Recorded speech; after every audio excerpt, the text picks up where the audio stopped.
इनकलाब की तलवार विचारों की सान पर तेज होती है। असेंबली बम कांड पर यह अपील भगत सिंह द्वारा जनवरी 1930 में हाई कोर्ट में की गई थी। इसी अपील में ही उनका ये प्रसिद्ध वक्तव्य था, पिस्तौल और बम इनकलाब नहीं लाते, बल्कि इनकलाब की तलवार विचारों की सान पर तेज होती है, और यही चीज़ थी जिसे हम प्रकट करना चाहते थे। माय लॉर्ड, हम न वकील हैं, न अंग्रेजी विशेषज्ञ और न हमारे पास डिग्रियां हैं, इसलिए हमसे शानदार भाषणों की आशा न की जाए। हमारी प्रार्थना है कि हमारे बयान की भाषा संबंधी त्रुटियों पर ध्यान न देते हुए उसके वास्तव की अर्थ को समझने का प्रयत्न किया जाए। दूसरे तमाम मुद्दों को अपने वकीलों पर छोड़ते हुए मैं स्वयं एक मुद्दे पर अपने विचार प्रकट करूंगा। यह मुद्दा इस मुकदमे में बहुत महत्वपूर्ण है। मुद्दा यह है कि हमारी नीयत क्या थी और हम किस हद तक अपराधी हैं। विचारणीय यह है कि असेंबली में हमने जो 2 बम फेंके, उनसे किसी व्यक्ति को शारीरिक या आर्थिक हानि नहीं हुई। इस दृष्टिकोण से हमें जो सजा दी गई है वह कठोरतम ही नहीं, बदला लेने की भावना से भी दी गई है। यदि दूसरे दृष्टिकोण से देखा जाए तो जब तक अभियुक्त की मनोभावना का पता न लगाया जाए उसके असली उद्देश्य का पता ही नहीं चल सकता। यदि उद्देश्य को पूरी तरह भुला दिया जाए तो किसी के साथ न्याय नहीं हो सकता, क्योंकि उद्देश्य को नज़रों में न रखने पर संसार के बड़े बड़े सेनापति भी साधारण हत्यारे नजर आएंगे। सरकारी कर वसूल करने वाले अधिकारी चोर, जालसाज दिखाई देंगे और न्यायाधीशों पर भी कत्ल करने का अभियोग लगेगा। इस तरह सामाजिक व्यवस्था और सभ्यता खून खराबा, चोरी और जालसाजी बनकर रह जाएगी। यदि उद्देश्य की उपेक्षा की जाए तो किसी हुकूमत को क्या अधिकार है कि समाज के व्यक्तियों से न्याय करने को कहे।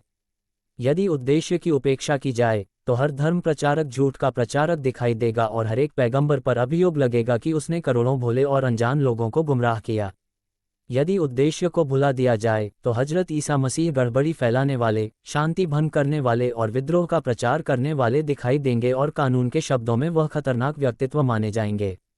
अगर ऐसा हो तो मानना पड़ेगा कि इंसानियत की कुर्बानियां, शहीदों के प्रयत्न सब बेकार रहे और आज भी हम उसी स्थान पर खड़े हैं जहां आज से 20 शताब्दियों पहले थे।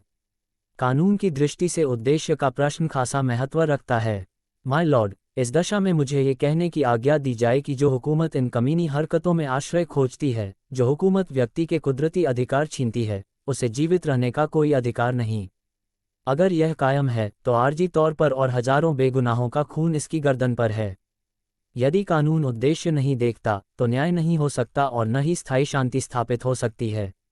आटे में संख्या मिलाना जुर्म नहीं यदि उसका उद्देश्य चूहों को मारना हो, लेकिन यदि इससे किसी आदमी को मार दिया जाए तो कत्ल का अपराध बन जाता है। लिहाजा ऐसे कानूनों को जो युक्ति दलील पर आधारित नहीं और न्याय के सिद्धांत के विरुद्ध है, उन्हें समाप्त कर देना चाहिए। ऐसे ही न्याय विरोधी कानूनों के कारण बड़े बड़े श्रेष्ठ बौद्धिक लोगों ने बगावत के कार्य किए हैं। हमारे मुकदमे के तथ्य बिल्कुल सादा हैं। 8 अप्रैल 1929 को हमने सेंट्रल असेंबली में 2 बम फेंके। उनके धमाके से चंद लोगों को मामूली खरोंचें आईं। चेंबर में हंगामा हुआ, सैकड़ों दर्शक और सदस्य बाहर निकल गए। कुछ देर बाद खामोशी छा गई। मैं और साथी बी के दत्त खामोशी के साथ दर्शक गैलरी में बैठे रहे और हमने स्वयं अपने को प्रस्तुत किया कि हमें गिरफ्तार कर लिया जाए। हमें गिरफ्तार कर लिया गया, अभियोग लगाए गए और हत्या करने के प्रयत्न के अपराध में हमें सजा दी गई। लेकिन बमों से 4-5 आदमियों को मामूली चोटें आईं और एक बेंच को मामूली नुकसान पहुंचा। जिन्होंने यह अपराध किया उन्होंने बिना किसी किस्म के हस्तक्षेप के अपने आप को गिरफ्तारी के लिए पेश कर दिया। सेशन जज ने स्वीकार किया कि यदि हम भागना चाहते तो भागने में सफल हो सकते थे। हमने अपना अपराध स्वीकार किया और अपनी स्थिति स्पष्ट करने के लिए बयान दिया। हमें सजा का भय नहीं है, लेकिन हम यह नहीं चाहते कि हमें गलत समझा जाए। हमारे बयान से कुछ पैराग्राफ काट दिए गए हैं, ये वास्तविकता की दृष्टि से हानिकारक है। समग्र रूप में हमारे वक्तव्य के अध्ययन से साफ होता है कि हमारे दृष्टिकोण से हमारा देश एक नाजुक दौर से गुजर रहा है। इस दशा में काफ़ी ऊंची आवाज़ में चेतावनी देने की जरूरत थी और हमने अपने विचारानुसार चेतावनी दी है। संभव है कि हम गलती पर हों, हमारा सोचने का ढंग जज महोदय के सोचने के ढंग से भिन्न हो, लेकिन इसका यह अर्थ नहीं कि हमें अपने विचार प्रकट करने की स्वीकृति न दी जाए और गलत बातें हमारे साथ जोड़ी जाएं।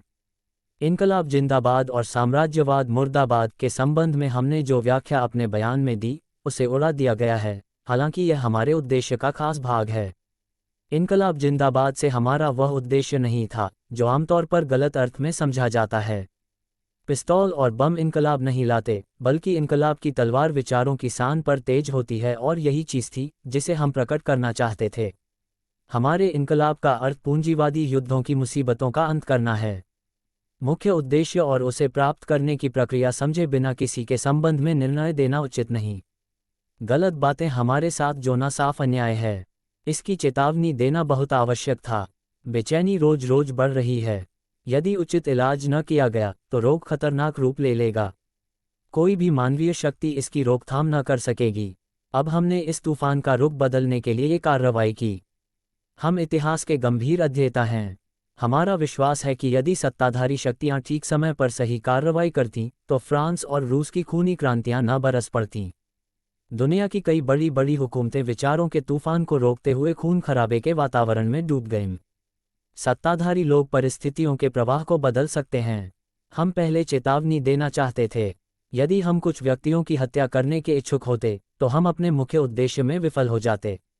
माय लॉर्ड, इस नियत और उद्देश्य को दृष्टि में रखते हुए हमने कार्रवाई की, और इस कार्रवाई के परिणाम हमारे बयान का समर्थन करते हैं। एक और नुक्ता स्पष्ट करना आवश्यक है। यदि हमें बमों की ताकत के संबंध में कतई ज्ञान न होता तो हम पम. मोतीलाल नेहरू, श्री केलकर, श्री जयकर और श्री जिन्ना जैसे सम्माननीय राष्ट्रीय व्यक्तियों की उपस्थिति में क्यों बम फेंकते? हम नेताओं के जीवन किस तरह खतरे में डाल सकते थे? हम पागल तो नहीं हैं। और अगर पागल होते तो जेल में बंद करने के बजाय हमें पागलखाने में बंद किया जाता। बमों के संबंध में हमें निश्चित जानकारी थी, उसी कारण हमने ऐसा साहस किया। जिन बेंचों पर लोग बैठे थे उन पर बम फेंकना कहीं आसान काम था, खाली जगह पर बमों को फेंकना निहायत मुश्किल था। अगर बम फेंकने वाले सही दिमागों के न होते या वे परेशान होते तो बम खाली जगह के बजाय बेंचों पर गिरते। तो मैं कहूँगा कि खाली जगह के चुनाव के लिए जो हिम्मत हमने दिखाई उसके लिए हमें इनाम मिलना चाहिए। इन हालात में माय लॉर्ड, हम सोचते हैं कि हमें ठीक तरह समझा नहीं गया। आपकी सेवा में हम सजाओं में कमी कराने नहीं आए, बल्कि अपनी स्थिति स्पष्ट करने आए हैं। हम चाहते हैं कि न तो हमसे अनुचित व्यवहार किया जाए, न ही हमारे संबंध में अनुचित राय दी जाए। सजा का सवाल हमारे लिए गौण है।